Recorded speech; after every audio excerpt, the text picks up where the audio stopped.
Journey with Judy. Honest, open, transparent. It's hot. There's no such thing as perfect people. There's no such thing as a perfect life. So come as you are. Good morning. Oh my gosh, are we 1 week away from Christmas?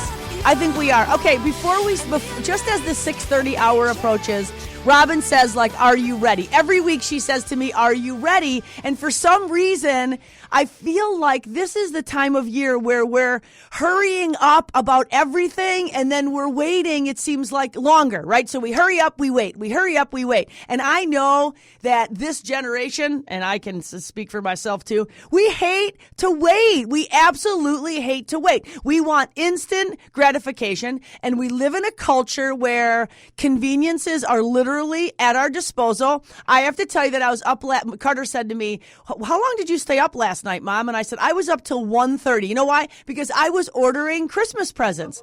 And so we can order online. We can Google answers. I mean, we can literally be instantly gratified in so many situations. So I guess the question is, especially now that we are 1 week out from Christmas, what are we doing while we're waiting? What are we doing while we're waiting? Because that time of waiting, oh my gosh, that is when we can really step into our faith. That is when we can literally press into Jesus and thank him for the waiting, because waiting is always the hardest part. A lot of times, though, we take the approach of we whine and we complain. And when we do that, we don't believe and receive, because we're whining and complaining and not believing and receiving. So just this week alone, okay, it was like, hurry up, let's go to Walgreens. I had to get some pictures developed. And guess what? The computer was down. It was like, hurry up. I had to get my daughter to volleyball, and then I had to wait 7 hours until volleyball was over. I was like, hurry up, and then I sat in traffic. It was hurry up, and then I got the worst parking spot. Hurry up, and I had to wait for a kiosk to order something. Every time I was hurrying up, and then I had to wait for my images to load. It was like, hurry up, and then there was nobody in the store to help me. It's hurrying up, and it's waiting. It's hurrying up, and it's waiting. So one of the things that I had to do this week, guys, you know that I'm the worst driver ever, okay? I literally got more proof of this last week. Little sidebar on my opening story. So I was trying to hurry up because I just waited 6 hours for Campbell to finish volleyball. Okay, now let me just give you the background.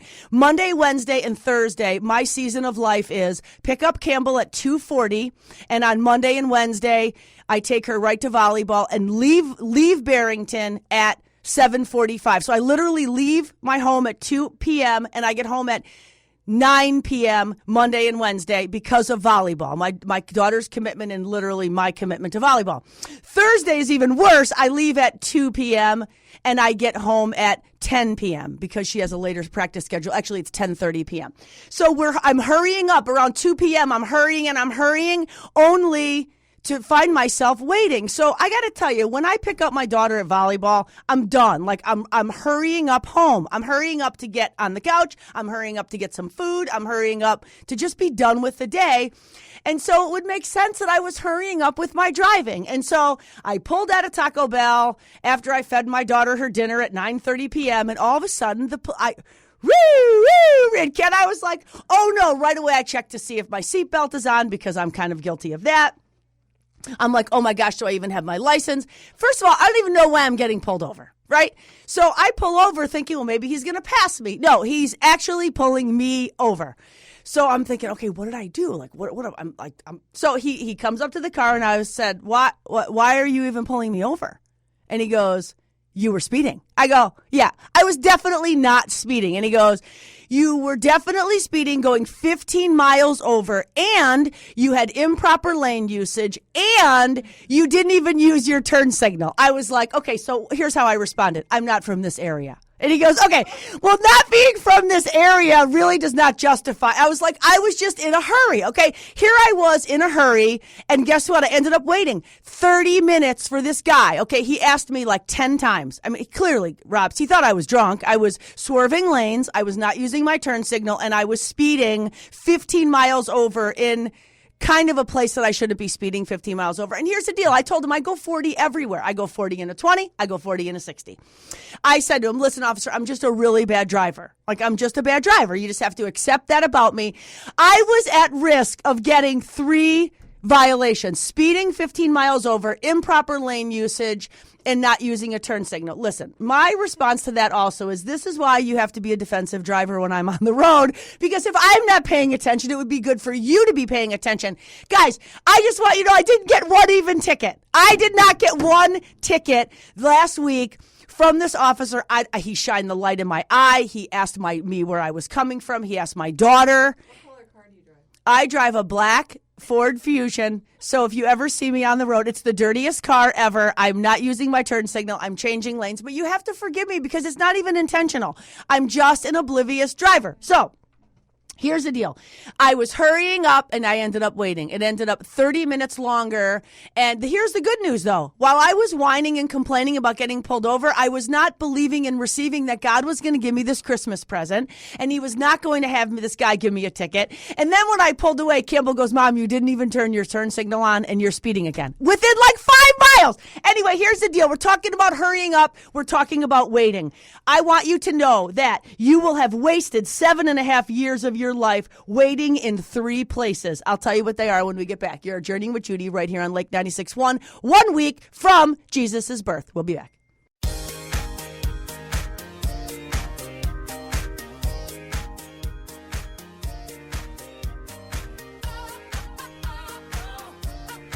All right, so we're 1 week away from Christmas, and let's admit the waiting is the hardest part. And the fact of the matter is, you will have wasted 7.5 years of your life waiting in 3 places.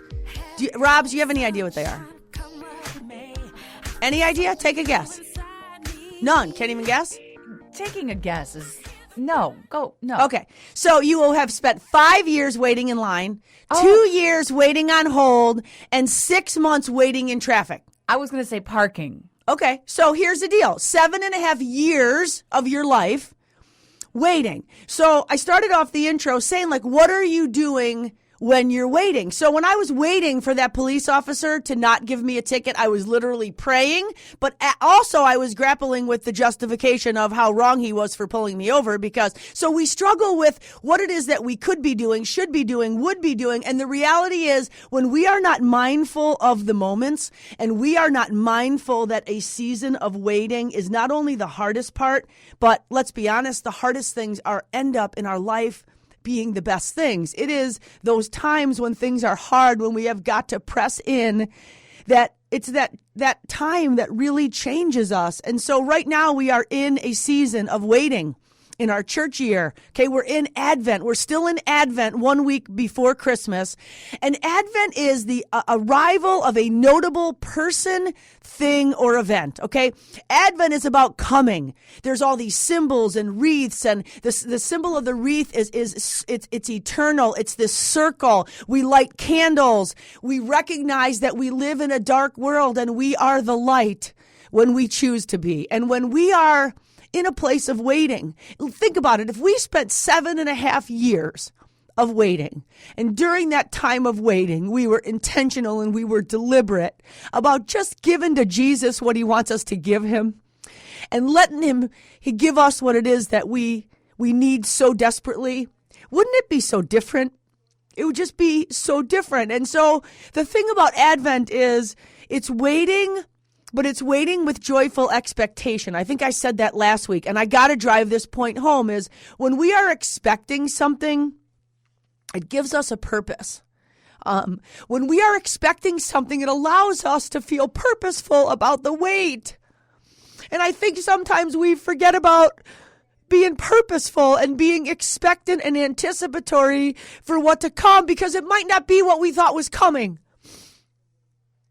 I always say stay ready so you don't have to get ready. And if we are staying ready for Jesus, I sent a text to my friend today, actually Julie Sassano, Phil Sassano, the host of the whole hour show after mine. He gets an hour, I get 30 minutes. But anyway, Phil, I texted Julie and I said, I hope that you're ready for Christmas And I know that you are ready for Jesus. And so I know that about my friend Julie Sassano. I know that she doesn't have to get ready because she stays ready. And so this Advent thing, it's supposed to be an adventure. It's an adventure because it's a journey of preparation and it's a journey of reflection. So we don't remember days, we remember moments.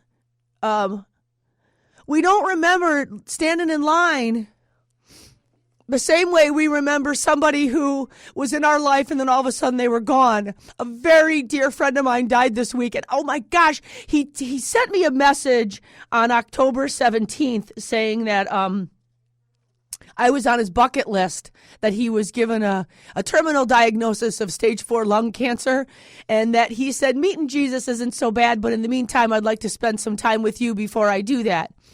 Little did I know, less than 2 months later, he would die.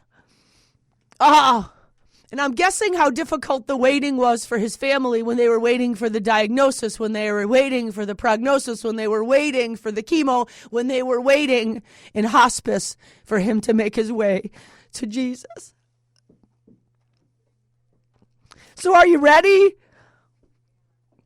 If every person you came in contact with, you said, are you ready? If we are ready, then we're living like we know how it ends.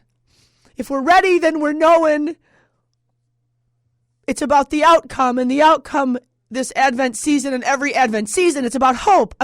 Okay, Robs, I'm literally bawling my eyes out as I'm trying to tell people to be anticipatory and hopeful about the expectant coming of the Lord. And I'm crying that those are definitely tears of joy for me.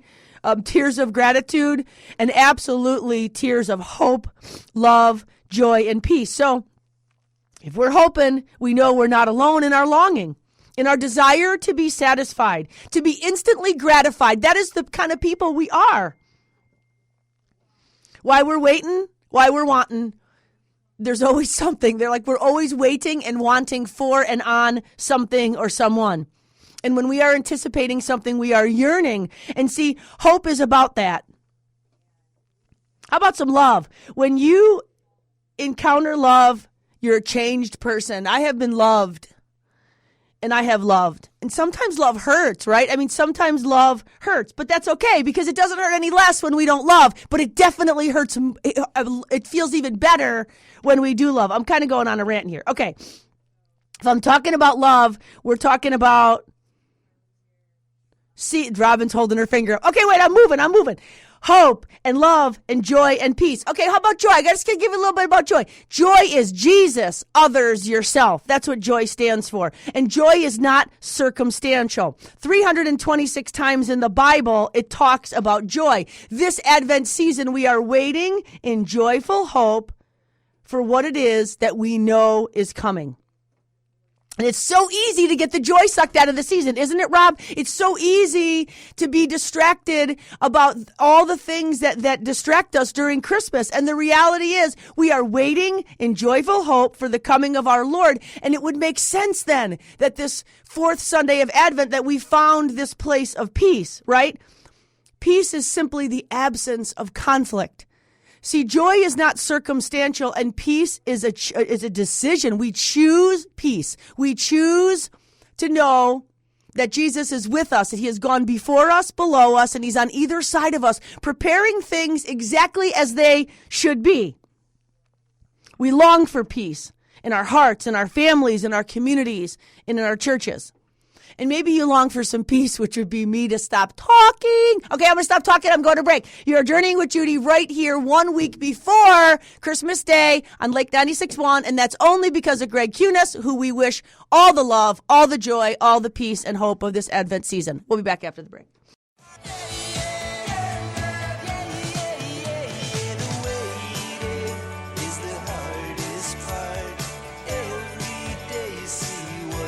Okay, so everything about the chasing all the women around part.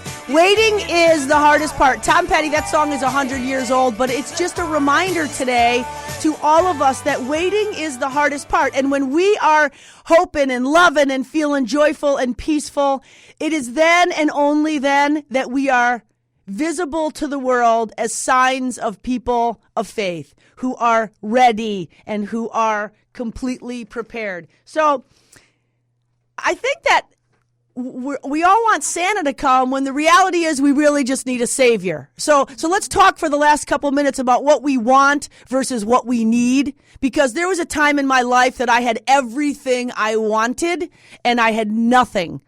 I had nothing that I needed, because the bottom line is all solutions are spiritual, and the greatest needs that we can ever meet for ourselves or allow to be met are spiritual. Okay. So real wants are soul desires. So here's what I know. There was a time in our marriage when Bob and I, we would just be contending for who got more presents. And like on Christmas Eve, I would say I got 27 and he'd be back at the mall. One year, he literally went to every store in the mall and got one thing, because so he could outdo me. Now we don't even give anything. We just spend whatever money we have on our children. So it was about presents, right? I needed more presents. And you know why?